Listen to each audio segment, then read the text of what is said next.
B'investiment ta' madwar €900,000, il-Marsin se jgawdu minn riġenerazzjoni sħiħa tal-ġnien Belvedere fil-Marsa, li ma' investiment se jara tħawwil ta' diversi siġar u arbuxelli flimkien ma' ġibjun u sistema ta' sigurtà.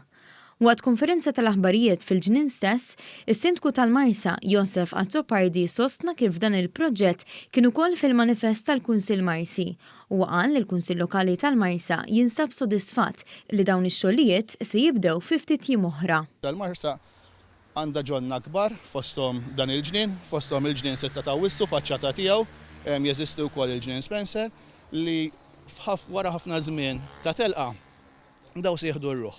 L-ewwel fosthom huwa dan il-ġnien li qegħdin fih illum.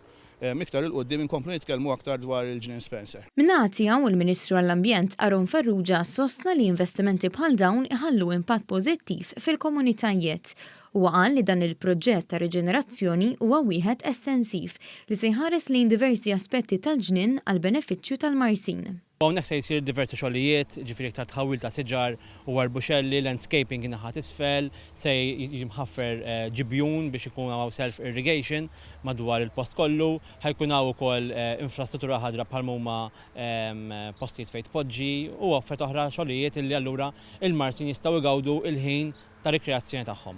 Il-Ministru tenna li dan il-proġett mhuwiex l-uniku wieħed ta' tħaddir urban. Tal-ġimgħat ħabbarna il-ġnien Romeo Romano fil-Santa Venera, illum ninsabu hawnhekk il-ġnien Belvedere fil-Marsa.